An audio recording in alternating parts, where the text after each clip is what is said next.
Hello friends, आज हम लोग सीटेट का जो पेपर हुआ है इसको सॉल्व करेंगे। तो फर्स्ट पार्ट यहाँ पे सीडीपी है, तो सीडीपी पहले हम लोग सॉल्व करेंगे। सीडीपी में देखिए पहला क्वेश्चन आपका है, फर्स्ट क्वेश्चन यहाँ पे है, प्रगतिशील शिक्षा में बच्चों को किस तरह देखा जाता है। ठीक है, तो ऑप्शन इसका है मासूम और आश्रित और आज्ञाकारी और केवल ज्ञान का उपयोग करने में सक्षम, सॉरी, ज्ञानवर्धक और अर्थ की रचना करने वाले। तो यहाँ पे आपका ये तीसरा ऑप्शन सही हो जाएगा, ज्ञानवर्धक एवं अर्थ की रचना करने वाले।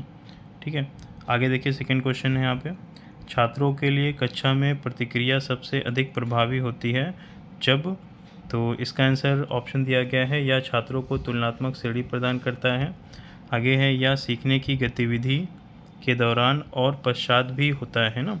तो आपका ये दूसरा ऑप्शन यहाँ पे ये सही हो जाएगा। ठीक है, आगे देखते हैं यहाँ पे तीसरा क्वेश्चन यहाँ पे है, अभिकथन और कारण का है।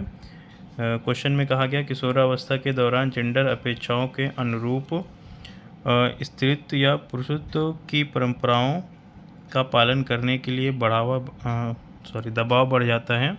कारण है जेंडर और जेंडर भूमिकाएं जैविक रूप से निर्धारित की जाती हैं। तो इसका देखिए यहाँ पे जो ए है आपका अभिकथन सही है और कारण क्या है ये आपका गलत हो जाएगा। तो यहाँ पे तीसरा ऑप्शन आपका सही हो जाएगा, ए सही है और आर गलत है।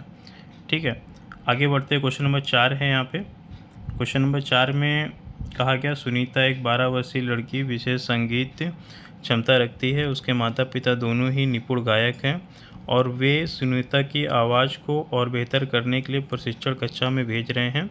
सुनीता की यह क्षमता संभावित रूप से किन कारकों के अंतःक्रिया का परिणाम है। तो इसमें यहाँ पे देखिए तीसरा ऑप्शन दिया गया है आपका आनुवंशिकता और वातावरण, तो ये सही हो जाएगा।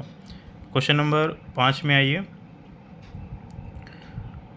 कहा गया संवेदनशील अवधि व समय अवधि होती है जिसके दौरान कुछ, फिर यहाँ पे डेड डैश है, विशेष रूप से सामान्य विकास के लिए महत्वपूर्ण होती है। तो इसका आंसर हो जाएगा आपका तीसरा ऑप्शन सही हो जाएगा, पर्यावरणीय कारक हो जाएगा। ठीक है, चलिए आगे देखते हैं। यहाँ पे क्वेश्चन नंबर 6 है, विद्यार्थियों में समालोचनात्मक चिंतन को विकसित करने के लिए एक शिक्षक को ऑप्शन देखिए यहाँ पे है, केवल ऐसे ही सवाल पूछने चाहिए जिनका एक ही उत्तर हो। सेकेंड ऑप्शन है विद्यार्थियों को उनके संदेह और सवाल पूछने के लिए हतोत्साहित करना चाहिए, ये नहीं हो पाएगा। इसका तीसरा वाला देखिए, ऐसे सवाल देने चाहिए जिसमें निष्कर्ष और व्याख्याएं शामिल हो, तो आपका थर्ड ऑप्शन सही हो जाएगा यहाँ पे। चलिए क्वेश्चन नंबर 7 है यहाँ पे, एक शिक्षक खुद से पूछती है मैं ऐसे अनुभव कैसे प्रदान कर सकती हूँ जिसमें छात्रों को पर्यावरण के विभिन्न प्रकार की वस्तुओं के वर्गीकृत करने और उनकी वर्गीकृत की स्कीमों को विश्लेषण करने की आवश्यकता हो। वह छात्रों में किस बुद्धिमत्ता को बढ़ावा देने की कोशिश कर रही है। तो यहाँ पे आपका हो जाएगा प्राकृतिक बुद्धिमत्ता। ठीक है, भाषाई बुद्धिमत्ता, अंतर्व्यक्ति है और शारीरिक गति संवेदी बुद्धिमत्ता, ये सब नहीं होगा। थर्ड ऑप्शन यहाँ पे सही हो जाएगा। क्वेश्चन नंबर 8 में आइए, महारत हासिल करने के लक्ष्य निर्धारित करने से छात्र की अभिप्रेरणा और योग्यता के बारे में विचार कैसे प्रभावित होते हैं। तो इसका ऑप्शन हो जाएगा आपका सेकंड हो जाएगा। यहाँ पे बच्चे ने सही किया इसको, एक अक्सर योग्यता के वृद्धिशील दृष्टिकोण में बढ़ती हुई आंतरिक अभिप्रेरणा और विश्वास को दर्शाता है। क्वेश्चन नंबर 9 में देखिए, रमा एक शिक्षिका है जो वाइगोत्स्की के सिद्धांत को अपनी कक्षा में लागू कर रही है और वह एक चुनौतीपूर्ण कार्य को पूरा करने के लिए अपने छात्रों को समूह में काम करने के लिए नियुक्त करती है। कार्य के दौरान एक छात्र एक महत्वपूर्ण संकल्पना को समझने के लिए संघर्ष करता है। रमा के लिए इस छात्र की मदद करने का सबसे प्रभावी तरीका क्या होगा। तो आपका यहाँ पे ऑप्शन नंबर 4 हो जाएगा, छात्र के साथ समस्या पर काम करें और समूह के अन्य सदस्यों को शामिल करते हुए आवश्यकता अनुसार मार्गदर्शन और प्रतिपुष्टि प्रदान करें। ठीक है, आगे चलते हैं। यहाँ पे क्वेश्चन नंबर 10 है, अभिकथन का क्वेश्चन। यहाँ पे कहा गया है शिक्षकों को विद्यार्थियों के बीच बहस, चर्चा और सहयोग को प्रोत्साहित करना चाहिए। कारण है ज्ञान उत्पादन एक निष्क्रिय प्रक्रिया है और सामूहिक गतिविधियों में संलग्नता अर्थपूर्ण अधिगम में बाधा डालता है। ठीक है, तो यहाँ पे आपका आंसर हो जाएगा तीसरा वाला, क्योंकि अभिकथन यहाँ पे सही है और कारण यहाँ पे आपका गलत है, तो ऑप्शन नंबर थर्ड यहाँ पे सही हो जाएगा ये। ठीक है, आगे चलते हैं क्वेश्चन नंबर 11 में। देखिए, भावनाओं, व्यक्तित्व और सामाजिक संबंधों में परिवर्तन और स्थिरता किस विकास में शामिल हैं? तो आपका यहाँ पे हो जाएगा व्यक्तित्व विकास, ये नहीं हो पाएगा, भावनात्मक विकास हो जाएगा। 11 का दूसरा हो जाएगा भावनात्मक विकास। ठीक है, चलिए आगे देखते हैं क्वेश्चन नंबर 12। छात्रों के विविध समूहों को पूरा करने के लिए निम्नलिखित में से कौन सांस्कृतिक रूप से उत्तरदायी शिक्षण का सही वर्णन करता है?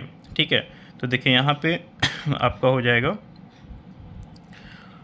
सुविचारित है, अनुकूलित है, विभेदित है और मानकीकृत है। तो यहाँ पे देखिए मानकीकृत आपका ये नहीं हो पाएगा। ठीक है, तो 1 2 3 आपका कहाँ पे, तीसरा ऑप्शन यहाँ पे सही हो जाएगा। ठीक है, चलिए क्वेश्चन नंबर 13 देखते हैं। यहाँ पे क्वेश्चन नंबर 13 है, अभिकथन का क्वेश्चन है ये भी।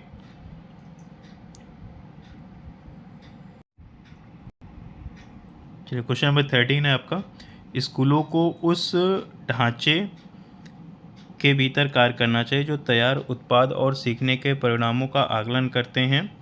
और कारण में कहा गया सीखना पक्के तौर पर और अनुक्रमिक और पदानुक्रमित है। ठीक है, तो यहाँ पे देखिए हो जाएगा आपका ए और दो दोनों गलत हो जाएंगे। ठीक है, तो ऑप्शन नंबर यहाँ पे आपका 4 होना चाहिए, ऑप्शन नंबर 4 हो जाएगा यहाँ पे ये।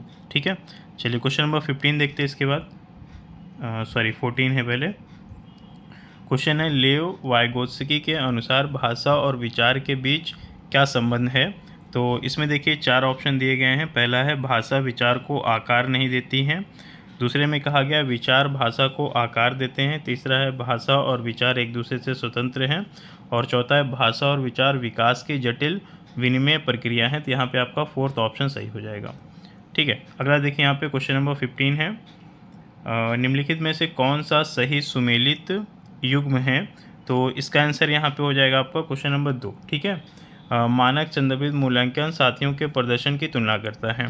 चलिए क्वेश्चन नंबर 16 देखिए यहाँ पे, निम्नलिखित में से क्या दृष्टिबाधित विद्यार्थियों को कक्षा में भागीदारी लेने में बाधा डालता है? तो इसका आंसर हो जाएगा आपका सेकंड हो जाएगा यहाँ पे, मुद्रित पाठ्य पुस्तकें, क्योंकि दृष्टिबाधित के लिए बोला गया है।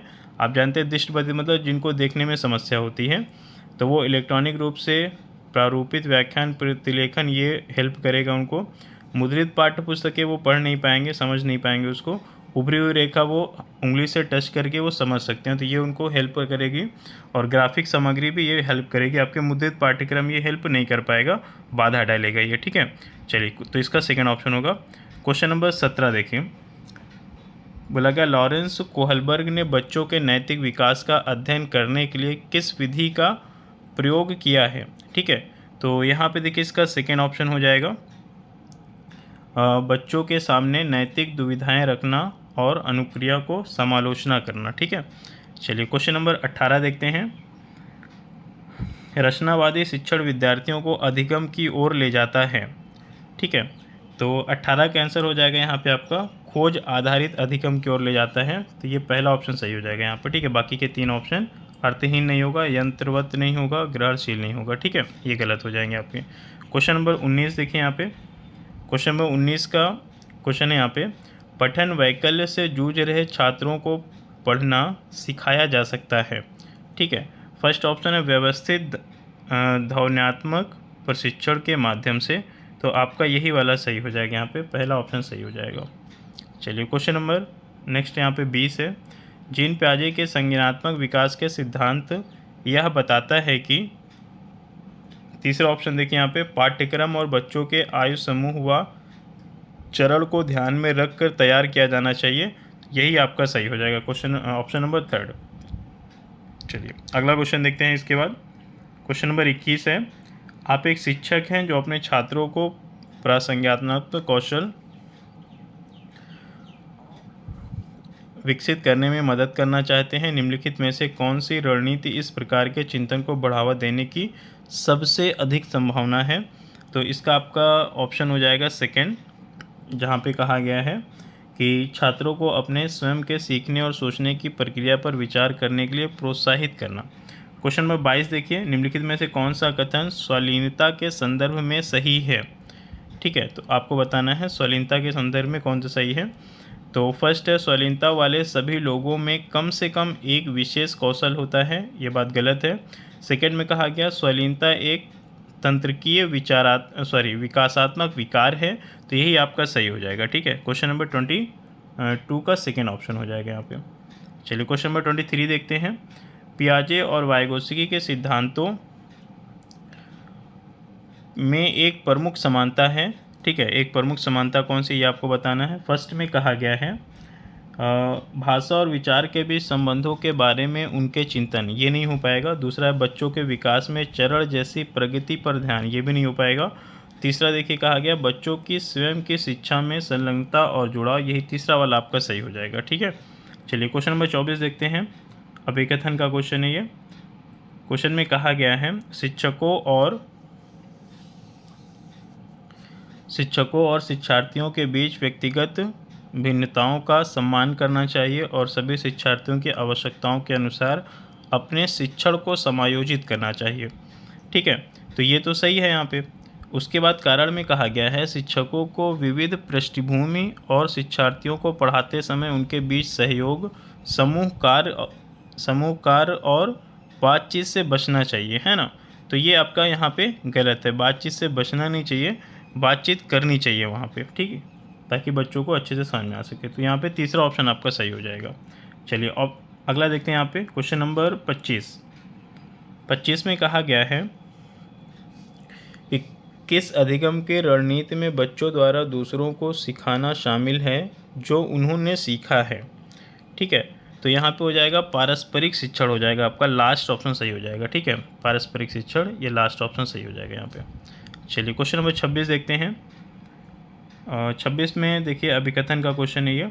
कहा गया एशियाई संस्कृति में जो सामाजिक सद्भावना पर जोर देते हैं, क्रोध की अभिव्यक्ति को हतोत्साहित किया जाता है और शर्म को प्रोत्साहित किया जाता है। ठीक है, तो यहाँ पे आपका ये सही हो जाएगा। कारण पढ़ लेते हैं क्या है, भावनात्मक, व्यक्तिपरक है और सीखने में कोई भूमिका नहीं निभाती है, ये आपका गलत है। ठीक है, तो तीसरा ऑप्शन यहाँ पे आपका सही होना चाहिए, थर्ड वाला। चलिए क्वेश्चन नंबर देखते हैं 27। जीन पियाजे के अनुसार बच्चे वयस्कों से किस प्रकार भिन्न हैं। ठीक है, तो इसमें तीसरा ऑप्शन सही हो जाएगा, बच्चों की सोच वयस्कों से गुणात्मक रूप से भिन्न होती है। ठीक है, तीसरा ऑप्शन यहाँ पे आपका ये सही हो जाएगा, गुणात्मक रूप से भिन्न होती हैं। चलिए क्वेश्चन नंबर 28 है, 28 नंबर में देखिए क्या है। निम्न में से कौन सा प्रश्न विश्लेषणात्मक चिंतन को बढ़ावा देता है, ये पूछा गया है। तो इसका आंसर आपका हो जाएगा, लास्ट वाला हो जाएगा, भारत में जनसंख्या वृद्धि के विभिन्न कारण क्या हैं। ठीक है, तो ये आपका सही हो जाएगा, चौथा वाला। चलिए अगला क्वेश्चन देखिए यहाँ पे 29 नंबर है। समावेशी कक्षाओं के बारे में पूछा गया है। समावेशी कक्षाओं, तीसरा ऑप्शन देखिए, अलग अलग भिन्नताओं के अनुसार विभेदित निर्देश दिए जाते हैं, तो यहाँ पे थर्ड ऑप्शन आपका सही हो जाएगा। चलिए एक लास्ट क्वेश्चन देखिए, थर्ड बचा है CDP का, क्वेश्चन नंबर 30 है। इसके बाद हम लोग अगली वीडियो में इसके बाद जो सेकेंड पार्ट है मैथ्स और साइंस है और जिनका सामाजिक अध्ययन है वो भी सॉल्व करेंगे। उसके बाद फिर हम लोग लैंग्वेज वाले क्वेश्चन सॉल्व करेंगे, हिंदी और इंग्लिश जिनका है। तो 3 से 4 पार्ट में आपको पूरे पूरे पेपर का सलूशन मिल जाएगा। ठीक है, चलिए अगला क्वेश्चन देखते हैं। यहाँ पे कहा गया है कि अभिकथन है, शिक्षकों और बच्चों के प्रयोग के लिए बहुत सारे अवसर देने चाहिए और उदाहरणों और गैर उदाहरणों पर चर्चा करनी चाहिए। ठीक है, तो ये तो सही है। कारण में कहा गया बच्चों में गलत धारणाओं से निपटने का एक रचनात्मक तरीका विपरीत उदाहरण प्रदान करना है। ठीक है, ये भी सही है आपका, और उसकी ये व्याख्या भी हो रही है, तो आपका यहाँ पे पहला ऑप्शन सही हो जाएगा। दोनों सही है और व्याख्या भी हो रही है, तो पहला ऑप्शन आपका यहाँ पे सही हो जाएगा। ठीक है, चलिए CDP आपका कंप्लीट हो गया है।